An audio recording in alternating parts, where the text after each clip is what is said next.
Today we are at this Hyperbaric department at this hospital Angkatan Tentera Tengku Mirzan, and with us today is our member who is actually a long-time member in Safety First Group, our General Andrew. He specialized in hyperbaric medicine, and I'm going to pass over to him. So he's going to take us through the tour of the department. Okay. Welcome everybody to the Department of Hyperbaric Medicine, Hospital Angkatan Tentera Tengku Mirzan. I'm Brigadier General Dr. Andrew Ng, anesthetist by training, but currently full-time doing hyperbaric medicine. So if you just look over here, why we set up this department. So the main reason we have this department is actually to support our military divers. Okay, so diving is our main problem. As some of you are divers may know, one of the complications of diving is called decompression illness, and this is due to bubbles. The deeper we go, the longer we stay underwater, and if you come up to the surface without following a proper protocol, what will happen is that the gas that you breathe into your body will develop bubbles. Similarly, like you have a Coca-Cola bottle, you shake it, you open, bubble come out. So same thing is happening in the diver. So depending on where the bubble goes, if it goes to the brain, you become unconscious, you can die. If it goes to the muscle or joint, you can get pain, joint pain, feeling very crooked, unwell, and so on. So the definitive treatment of this is actually to recompress the patient down into depth. In case we use pressure inside the chamber to crush the bubble, make the bubble small or disappear. On top of that, we give 100% oxygen to help further in eliminating the bubbles, and also this bubble has some body in terms of inflammatory effect. So this hyperbaric oxygen also help in reducing this inflammation. So that's why we are here. And you might be wondering why are we here in the middle of KL? But actually, people from overseas, from all the dive sport, after they dive, they might feel okay at that time, but when they arrive back in KL, after going to altitude, that's where we may have problems. So that's why we have it here in the KL. Is your outfit 24 hours? 24/7. We open to all military divers, all civilian divers, including foreigners, because it's the only facility in the military. We don't have it in KKM, we don't have it in most of the university. So we open to everybody, public, general public, civilian, whether foreigners or not. Okay, so that's why we are here. And our chamber being in a hospital base, there's only 3 hospital-based chambers in Malaysia, and this is one of it. And we are fully equipped. We call it a level 3+ chamber. We can take care of ventilated patient, on intubated patient with machine. We can give infusions of drugs and everything. And because we are directly, if you come from here just now, there's a lift next to it which goes directly up to ICU. And it's just next to emergency department. Oh, I see. So hospital is designed in such a way, any emergency we can take directly chamber from here directly up to ICU. So that's the whole plan of this. That's good, yeah. Yeah. So we are also holding the DAN hotline. Those of you who are diver will know that DAN is a Diver Alert Network, which is the non-profit organization worldwide that provides not only insurance cover but also a 24/7 hotline throughout the world where anybody can call, not just DAN members. Anybody, you can call this number. And we have just recently last year set up the Malaysian hotline, which is manned by 4 of us, myself, Dr. Muiz from Lumpur, and then 2 other ex-military doctors, one in the private in KL, one private in Ipoh. And we hold the phone once each week, each of us, and it's the Bahasa Malaysia hotline. So you call, you press 1 for Bahasa, it will come to us. You press 2 for English, it will go to the US or Australian line. Oh, I see, I see. But it's 24/7. I just introduced you. This is Lieutenant Colonel Dr. Yin, anesthetist, and I've been training him up, and he's very keen in hyperbaric medicine. Does a lot of why we are here, protection of our divers.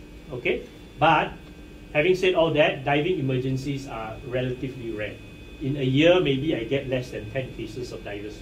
Rare, because nowadays people have dive watch, they go proper training before they get a license before go diving, so they are pretty safe. Not like 1980s where you can just get a tank and then you just go diving yourself and do whatever, you people get into trouble. But nowadays, quite rare. What we get will be newbies, they don't follow protocol, or very experienced one, they want to gung ho. by and large, military divers don't get into trouble. They are very protocolized. But when they get in trouble, they are very severe. So we're ready in that sense.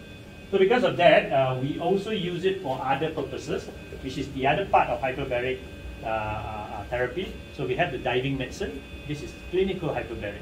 This is more of my interest. I do more clinical hyperbaric than diving medicine. So this is using the high oxygen content, which have, after research and experiment, many other effects. Yeah.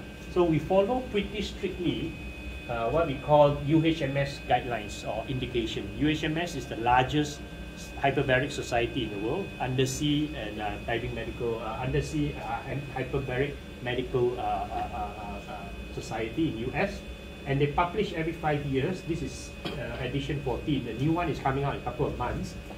14 indication which the US insurance will pay. Anything out of that, the US insurance usually don't pay. So we follow pretty strictly this one. These are those that have enough evidence that we will follow. Of course, if you go to other country, other societies, they might be a longer list. Some country might have 50 indication, things that we don't believe in, that they still treat. Yeah, but we pretty strictly follow this. Anything outside that, we will only treat if we have some sort of plausible use, and in a more of a experimental or proper trial setting only I will do it, okay? Or multi-place like ours. So monoplace advantage is that it's very affordable to buy, cheap. I think about 100,000 US to get one. But in the long run, it may be expensive because you are using a lot of oxygen. The multi-place chamber, capital cost is high, but after that, you're only using a mask or a hood, so less oxygen. So longer term running cost is less, and obviously you can put more patient. You can put a sicker patient inside. If you lock a sick patient inside, you might be a bit worried if he collapses or anything, can't get into him. And we can put a staff inside. So a staff is always inside in the multi-place chamber. Okay. More common indication that we do. Number one is problem wounds. 50% of our patients are problem wound patients. So for wound to heal, you need many things, including good dressing, antibiotics, infection control, proper diabetic control, and so on. All these are really important for wound to heal. But there are a proportion of wound that cannot heal despite doing everything correct, maybe because they lack of oxygen. Okay, so that's where hyperbaric oxygen comes in, because oxygen is important in helping build new blood vessels, helping in build new tissue, helping in enhancing the effect of antibiotics, and also in building new tissues, and also what you call kill the bacteria. Most bacteria don't like oxygen. General, just now you mentioned the word pretty. You mentioned the word pretty good over the other side now. Does this one also goes toward beautification? So for diving medicine is what we call a definitive indication. I see. If you have diving decompression illness, that is the treatment. You get paralyzed, you go in the chamber. We have seen patient dancing after that. Come with us totally paralyzed, cannot move. Chamber, very dramatic. Start dancing, moving in the chamber. So that's definitive treatment. For wounds, is what we call adjunctive treatment. So all the antibiotic, proper dressing. If the tissue or the infected bone is dead, you need operation, means you need operation. So we often get patient comes in and say, oh, saya tak mau operation lah. Saya dengar chamber bagus lah. We say sorry. If the surgeon say operation needed, it has to be there. Please, you have to remove your dead toe, or unfortunately, and then if the wound not healing, will help in terms of hyperbaric. I see. So this is what we do. 50% of patients are this kind of patient.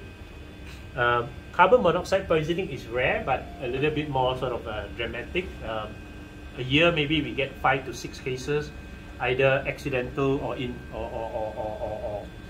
what you call those that people try to commit suicide, accidental, and also suicidal and all that. So this is due to the pressure of this chamber. Yes. Then it pushes out the carbon monoxide. The only way you can get high enough oxygen, if you go back to physics, is increasing pressure. I see. So with increasing pressure, your partial pressure of oxygen goes up.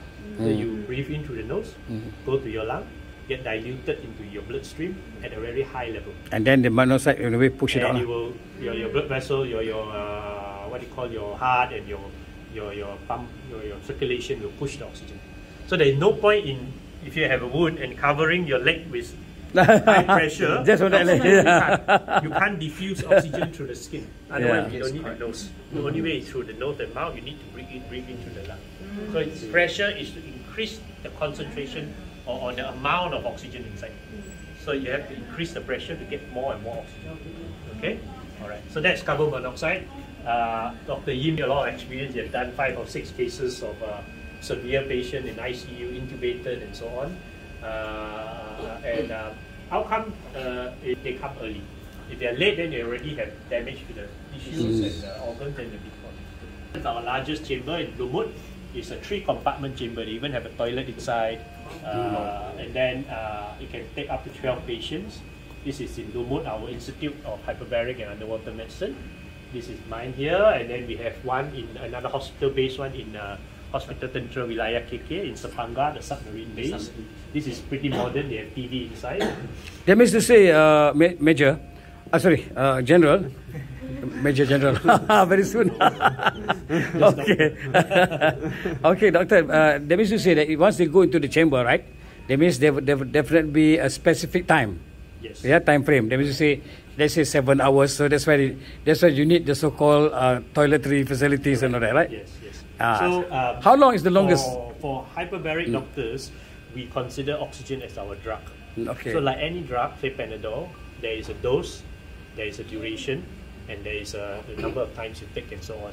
So likewise for us, depending on indication, it will be different. For diving, usually we use what we call table 6. So I will prescribe, right? Okay, I'll tell my staff, bagi table 6. Table 6. Table 6 is 4 hours and 45 minutes. I see. And there is breaks in between, different depth as they go on. So they will open up the manual and see what is table 6, how deep they will go, how long will on this depth, how long on this depth, and how fast to go up and so on. So that's the prescription. And I might say, give table 6 for 2 times a day, for example. And then after that, we may go to a table 5, which is a shorter table. So the medicine is oxygen. Depends, yeah. So for wounds, we use what we call a 14-meter table, 2.4 ATA table, which is 90 minutes once per day. So it's shallower because we're doing more often. Whereas the diving table 6 is 2.8 ATA, is much more deeper. So 2.4, 90 minutes, and for wounds, usually 20 sessions. So it takes about a month.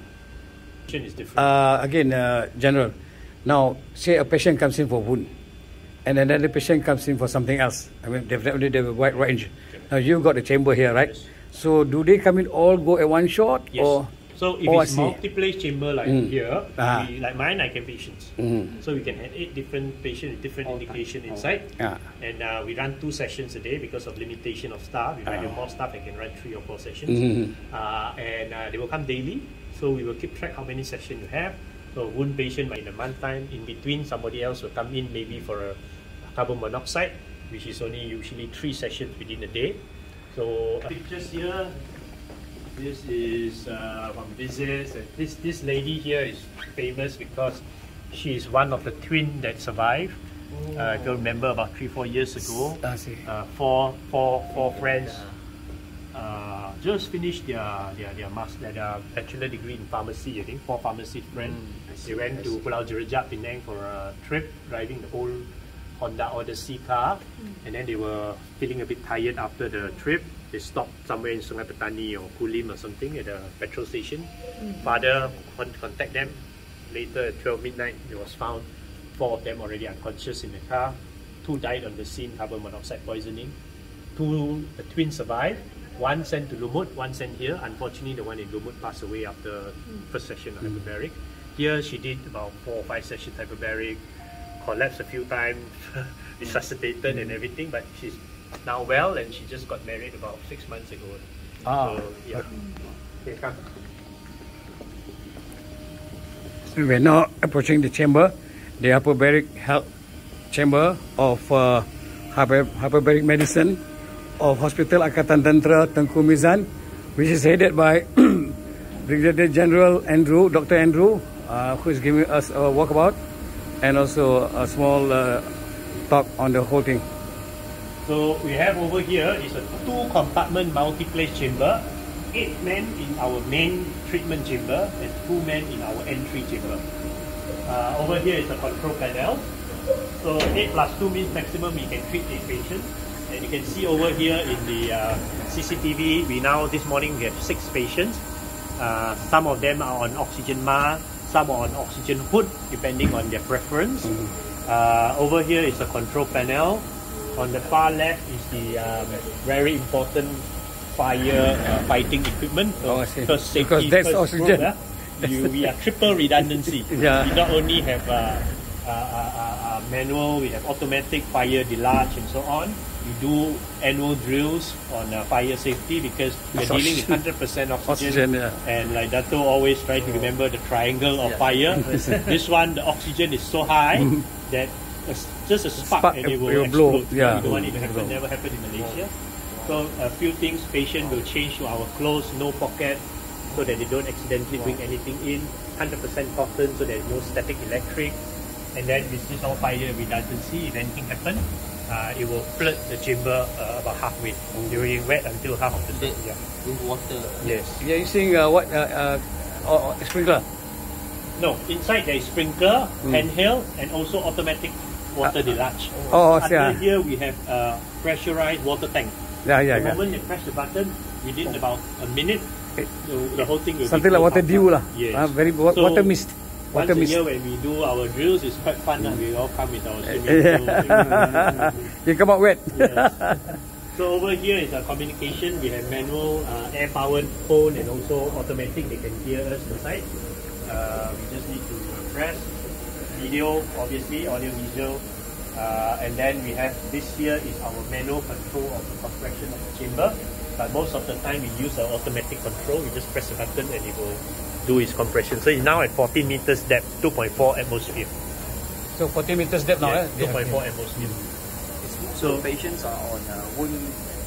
50% is wound. Yeah, later I'll show you what are my patients. Yeah. And then over here is a very important monitor of our gas percentage inside. Oxygen, we never allow it to be over 23.5% because throughout the world, all incidents of explosion and fire happen after 23.5%. So if it starts to go up, we have to make sure is it leaking or some issue. We have to flush our oxygen. But could you have auto cut off? No auto cut off. It will alarm and always must be people sitting here. See. And then carbon dioxide, if it goes up, you get headache and got all the symptoms of carbon dioxide poisoning. Over here is just the power switches and so on. Okay. So over here, inside here, sorry, come. This is our treatment gas system. Main oxygen comes from the hospital, liquid oxygen. There's a liquid oxygen at the back of the hospital, that's the main one. But we have backup oxygen, enough to treat one diver. Can last for 7 hours. Okay, for emergency. Are you talking about one tank or the whole tank? We have 4 tanks. So the 4 tanks is enough for 7 hours. 7 hours for one diver. Yeah, so, but most of the time it's oxygen liquid oxygen coming in. 50% of the oxygen in the hospital. I see.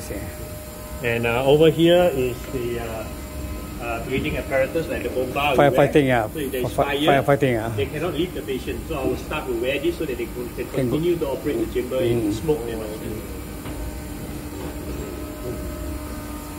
Over here is the backup air, backup high pressure air, enough for one treatment as well. This is air, backup air. Backup air. Alright. So this is backup oxygen. Backup air. Air. Not oxygen. Oxygen air. is the side. Breathing gases is the other room. This is just compressed air. Okay, alright. But these are all backup. The main one we use high and low pressure compressors directly. That's why it's so noisy. Okay. So this draw air outside, get processed, get filtered, and then sent and compress the chamber. So this is our main thing. Those are backup. Okay, here we're entering the backup. This is normal industrial air intake. Okay, whereby they get pressurized air and they pump into the chamber. Alright.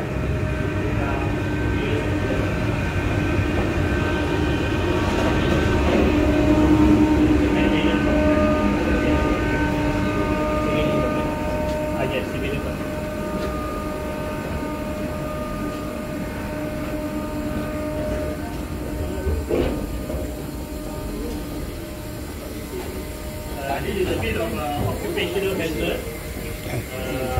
Usually when chambers are built, all the tanks, air bank, firefighting equipment and everything usually is in another separate building. Okay. But ours, for some reason, there was a hole Space. here and they Oh. didn't want to waste the hole. Oh, I they see. put everything down there. So what's inside here? Look a bit compact because Oh, I of that. Otherwise, see. it's a much bigger complex. I see. So a bit of occupation hazard, but down there you can see, you see, you want to go down, you can go down. Just be careful. Okay. 1 second.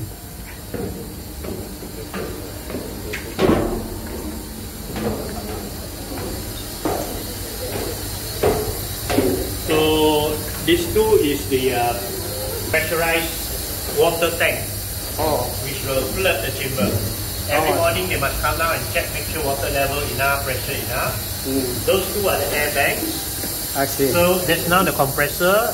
The air will come in here first as a holding, and then using these two air banks to compress the chamber. That means the air bank is Hold the compressed air. compressor air. To compress the chamber. I see.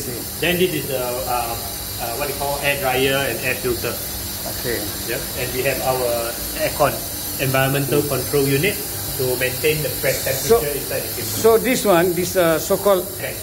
so these are just normal air, right? Am I right? Normal air from No, the compressor. compressor, here. and it's already, From here go to chamber. and it's also filtered. Filtered, yes. Yeah, filtered. before going in, It's yes. filtered before going in, and after that it goes into the chamber. Compress the chamber. Compress the chamber to pass in the air, Yes. the clean air. Yeah? Okay, nice. So we go up again. Just now, and then now we're going up. So this is the ladder we go. It's quite steep. Alright, you have to be careful. Don't need to be a macho and then you drop down. Alright. When they, Okay. okay, Thank you. They got the contractor of this hospital got this concept. They talk to they dig a hole when the hole. Oh my God. They don't know what to do the hole to fill it. It costs too much. Yeah, but it's good lah, good lah. So they decide, Yeah. But in a way, okay lah, okay lah. Sometimes you have problem. Doing that, maintaining the because it's downstairs. Yeah. You can't take it out anymore. Yeah. Because this chamber is very heavy. Yeah. No. So now we're closing it. Because it's very controversial. It's So something like storage come air. Yeah. Those that don't believe because of some negative study, they will not problem. So we still don't know why. So people believe if you give hyperbaric oxygen therapy, you reduces the incidence of this neuropsychiatric effects. But there are controversial, there are negative study that are done and worse outcome. So hyperbaric oxygen therapy for carbon monoxide is a controversial topic, especially in Australia. If you go to Australia, you get poisoning. Every state in Australia will treat you except for the state of Victoria. The state of Victoria is where the negative study came out. They will not treat carbon monoxide. They say no evidence. But everywhere else in Australia, they will treat it. So you have to be critical and read and believe. But we follow UHMS. It is an indication. We will do it. We follow a certain protocol. 3 sessions within 24 hours. Here is just some sampling of maybe it's just not the name, but just this one. Some of the common things like chronic wounds. And nowadays, I'm seeing a lot of radiation patients. In fact, I like to treat radiation patients. Radiation, what happens is that after radiation, not only you kill the cancer cells, but there is collateral damage. There will be damage to normal tissue. Okay, so in about 5% of patients, they will have complications. Sometimes 6 months, sometimes 2 years, sometimes 5 years down the road. For example, if you have prostate cancer, you have radiation, and then you kill off the radiation, that the cancer is all fine. But the bladder in front of it will get hit also. One day later, you will bleed. You may pee with blood and so on. Or those with bowel cancer also. Those with head and neck cancer, tongue, throat cancer. What they have is that the bone here necrose, they die. They call it osteoradial necrosis, osteoradial necrosis. So you do any dental work, if it doesn't heal. And just before that, there was a patient that was seen just now, also similar problem. So until the severe one, you have a hole right through, you can't eat. It's very, very depressing life. Okay.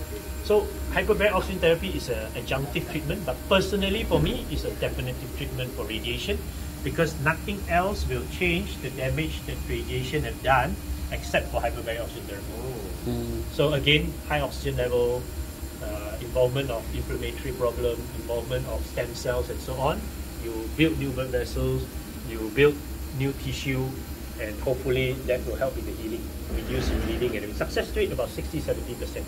Well, okay lah. Very good, Okay, So I love to treat radiation problem, and I think it's a problem that is very unrecognized. A lot of people are suffering from post-radiation chronic effect, but the doctors, they don't know, because hyperbaric oxygen therapy Because not everybody knows. School, Yeah. not taught in masters, except maybe one sentence.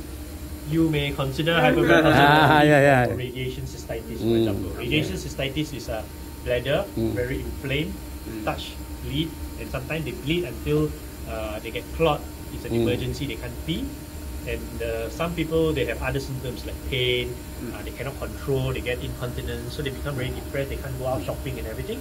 After we treat them, they will tell us, oh, now I'm so much better, I can go shopping, I don't need to wear pampers, you're smelly all the time, I got my life back again, they're really thankful. So that message had to get out. Radiation is a big problem. People are surviving radiation nowadays. Radiation, oncotherapy, radiotherapy is so advanced that people live very long. You can call it remission and even cure, but the complications of that, I think hyperbaric oxygen therapy will help. Okay, Jenna. Okay, Go. so General, if let's say there's a person experiencing this problem after doing the chemo, so they go to the hospital. So if they happen to find out about this therapy, so anybody can refer, no problem, but I need a referral letter. Okay, you can't just walk in, but we are very easy. Yeah, any letter from anybody. Why? Not just because now paperwork, but we want to know the background history. Correct. There are certain medication that you're on, chemo agent that are contraindicated. You go in, it will be big problem. We want to know your history, like your medical problem, your heart issue, and so on. Very severe heart problem, patient can't go in. So that's why we want a referral letter, hopefully from your primary doctor. Okay, say lymphoma, is it? Okay, a person has got lymphoma, and then he goes to the normal, the oncologist. And then oncologist, sometimes some you may refer, some, okay, never mind, you refer, right? So in this case, let's say the person refers to you, to your department. So here again, you will do some assessment, am I right? Correct. To see whether it really can work, Yes. it may not work, right? Correct. So that means to say, but it's a better hope, yeah, at least the hope to see you, a hope to get at least another opinion, yeah, to go for this new medicine. But we need a referral letter, then we'll give an appointment, and our doctors will assess and make sure whether is it an indication or not. Okay, an indication, then any contraindication. Like I say, heart problem, ear problem, you need to go through. Then only we will propose a plan to the patient, and then there's logistic issue because number of treatment for hyperbaric oxygen therapy for radiation is different than wound. Wound 20 sessions average, sometimes 30. Radiation is a lot, 40, 50, 60. So they've been committed for 2-3 months. So that had to be made clear, and where is the patient going to come. So another issue we face, patient from very far, no place to stay. We don't have that support system in Malaysia. Logistic. Other countries, They pay the patient a certain amount, they can stay in a homestay or hotel throughout treatment. And we don't like patients to be in the hospital. They are fit otherwise. Only 90 minutes per day. When you stay for 2 months, 3 months, you get other infection later. You get other and then you deprive others of sitting there on the bed. So I see there's a burn 40%. Yes. So burns is another indication that is accepted under UHMS, and that's why we have a burn unit here, but we haven't started yet. Okay. And it's also connected to this lift. So pretty good in acute burn. Reduces the inflammation, reduces all the swelling, edema, a lot of leaking of fluid. Burn is a very specialized thing, you have a special team to take care. So hyperbaric helped that, and it's an accepted indication. But logistics very problematic. So we have a burn patient very unstable. So usually we get for HKL. Further hospital hardly, because you want to transfer a burn patient so far, everybody will get jumpy. Get infection problem and so on. This one, let me just say, here we can see the way you explain things, that this hospital is well planned, in the sense that if you come into the hyperbaric department, you can go straight to ICU with one lift, rather than have to push the patient all along the corridor, turn left, turn right, go into another lift and go up. Here you come here, you go straight up to ICU. Hospital memang, that's why integrated hyperbaric, emergency department, ICU on the 5th floor, and ICU obviously is always next to the OT. I guess that's why that's why you guys defend the country, very well planned, isn't it? What's the charges? What would the charges be like? Okay, it's very cheap. Anybody care to guess? Nah, per session. Per session, yes. Per session, say 50 ringgit. No. 100. It's only 10 ringgit per session. Oh, I know. It's Okay. extremely cheap, and the reason being that is that this was from my mentor years ago when he set up. At the time there was no charges in after fee, but then he was asked to either you are doing a treatment, you must Charge something. Be charged, you know. Yeah. So he was reluctant because this chamber, remember, the primary task is still to support our military divers. They need that confidence that if they go out diving, there is a definite treatment waiting for them to happen. So he take away the capital cost, because whether we treat other patients or not, this chamber must be there. Otherwise the diver will not go diving. Alright. So he only calculate the cost for oxygen and the disposable and so on. They come up with very basic. 10 ringgit. Very basic. Outside in the private, average between 280 to 400 per session. Per session. Because it's very expensive, few million. Yeah. Can you, So it's only 10 ringgit for Malaysian. For foreigners, a little bit higher. I can't remember, 50 or something like that. And if you're Wagamas, it's free. If you're a government servant with GL, it's free. If you are you're in need of help, E40, you write a letter, most of the time you'll write off as well. Okay, General, this one, okay, let's say a person has got cancer, they have not gone through this radiation cancer treatment. Can they come here to? For what purpose? For the cancer, let's say. Doesn't treat cancer. Hyperbaric oxygen therapy doesn't treat cancer. It helps the radiation. It helps the effect of radiation. Not chemo, so only radiation. Radiation. Okay? And then the other question that is pretty common is, I have cancer, it's in remission. Now I have complication from radiation. Will it reactivate my cancer? It does not reactivate cancer. Cancer don't like oxygen, right? And it does not kill cancer. So to be very clear in terms of adjunctive and definitive. In adjunctive, I always make it very clear to the patient that all the other primary treatment need to go on. Wound is a very good example. You come in and then the wound is not clean. You still minum Coca-Cola, never control your blood sugar, antibiotic tak mau makan, operation tak mau buat. Mari dia tak boleh. No point. I will not treat you. Don't waste your time in chamber. Medical devices in the country that also uses oxygen therapy, but they're much more smaller scale. So is it very similar to that? For who? For which one? Sorry. For wound. In other places. Yeah. So there are other equipment that actually has oxygen therapy, but they're kind of like small equipment. So these are what we call mild hyperbaric. It's controversial. If you follow the what I believe is the proper hyperbaric society and the mainstream, we don't believe in mild hyperbaric. Okay, so the minimum pressure you need is 1.5 atmosphere, but usually more than 2 atmosphere to achieve the pressure. Yes, pressure. Pressure. If you go less than that, say 1.3, like you mentioned, mild, you can buy off from eBay, even Amazon, those made of like balloon kind of thing, soft thing. It's only 1.3. So if you do calculation in physics, 1.3 might as well you just take from the oxygen tank and put them on. Why you need a chamber? Just combine to red blood cell. Red blood cell, the tugas is to just carry the oxygen to the tissue and it release the oxygen for it to use. And this oxygen is in liquid form actually. We breathe in gas, but it's in liquid form. So this experiment, they have a number of tahalala pigs and inside the chamber, and they put a line. And they slowly, we call it isovolumetric transfusion. They take out all the red blood cells and give plasma. So at the end of the experiment, there's no red blood cell. The pig is totally pucat. Zero hemoglobin. But because of hyperbaric oxygen therapy, still breathing oxygen, the pig is alive. The pig is alive. There is enough oxygen in hyperbaric condition to keep you alive just by pure liquid or oxygen dilute in the liquid form, the plasma form. So that's experiment prove it. Yeah. So there's no point in mild hyperbaric because you can just take it from the air. So we believe at least 1.5 atmosphere and above. Better if it's 2 and above.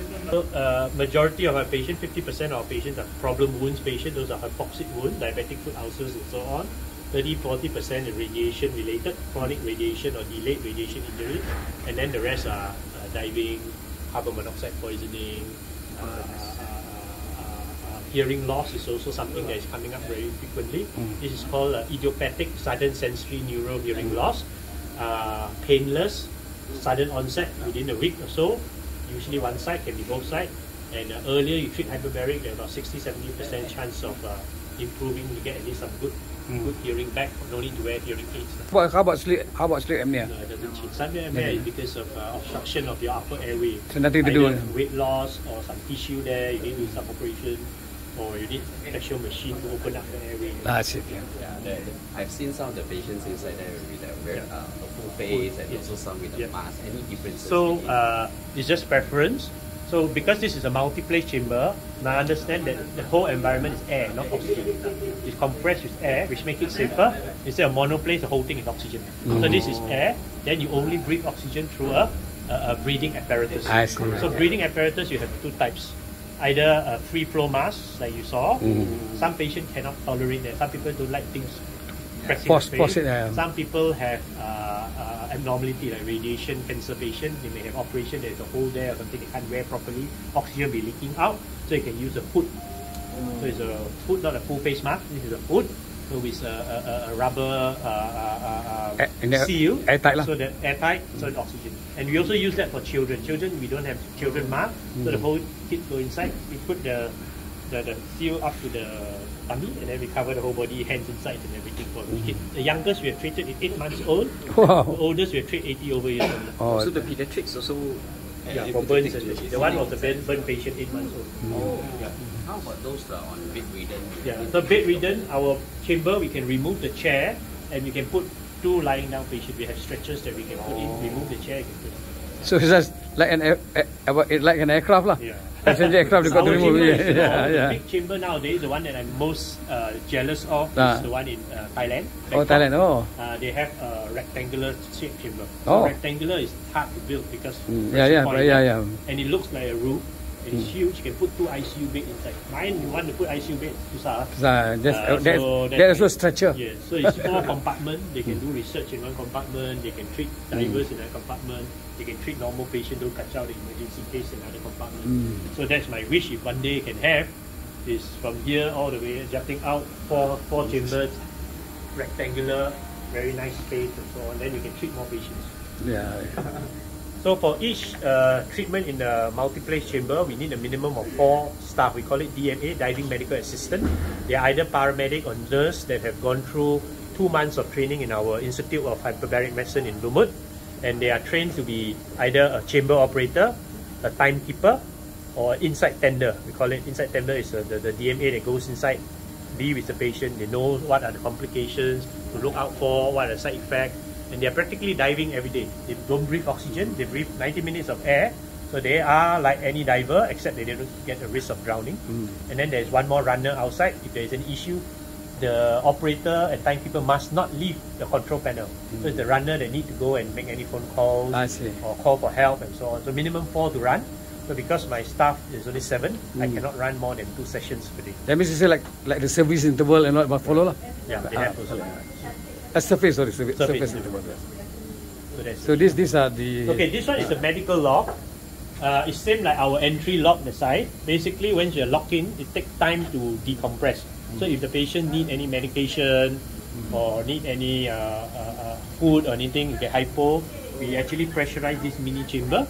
So the pressure here and the pressure inside becomes the same. Then you can open from the inside. Even now you can't open because basically... Now you can't open. So this one, sekarang ni tak pressurize lah. Pressure tak? Boleh buka? Jangan tak? No, kan? Ada kan? Ini belum lagi. Sekejap. Tutup, suruh dia tutup dalam. Tutup medical lock.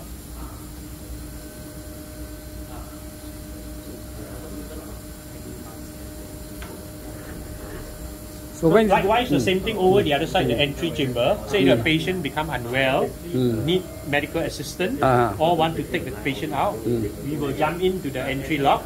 We'll compress the smaller compartment until the pressure is same with the main one, so we can open the door, take the patient out, and then decompress only the small one, leaving the other patient there. I see. So now once you go down there, it's gone down there, then you open this one, and now medical lock, you can put things inside. And then you pass it over. Okay. Yes. Then we close it and we pressurize it. And even this at this point of time, inside is still pressurized. Still pressurized. Only this part, this part of it is not pressurized. For you all to put medicine for whatever it is inside here. Yes. Then they will pressurize it again. Then the people there side can open. So if you look at this, if you look at the movies, where the astronauts go inside the chamber, and then the airlock, and and after it goes out, it goes in. So this thing over there is same procedure. this part of it, before they want to open this one, they have to make sure this is depressurized as the normal outside pressure. Then they open this. Once they open this, they can put the things inside, just like the video. And then once it's ready, they close it back and they pressurize it again to bring it up to this level. And the people inside can open from inside to take whatever is sent inside. Boss, betul boss? Yes. Okay. Okay, Dr. Major, sorry, again, he's going to be promoted to Major General anyway. Okay, General Dr. Andrew, what is your advice to all of us in terms of your field of medicine? Okay, over to you. General view of medicine, I guess the usual advice, you don't need medical school to tell you that. You know, eat healthy, exercise more, less stressful lifestyle. And if you have any medical problem or you feel not sure something is going wrong, always seek early advice. And if the advice doesn't still sound right, always seek a second opinion. That would be the general thing I would say. Thank you, General. Thank you, General Dr. Andrew. Thank you very much. Welcome. Give a round of applause, please.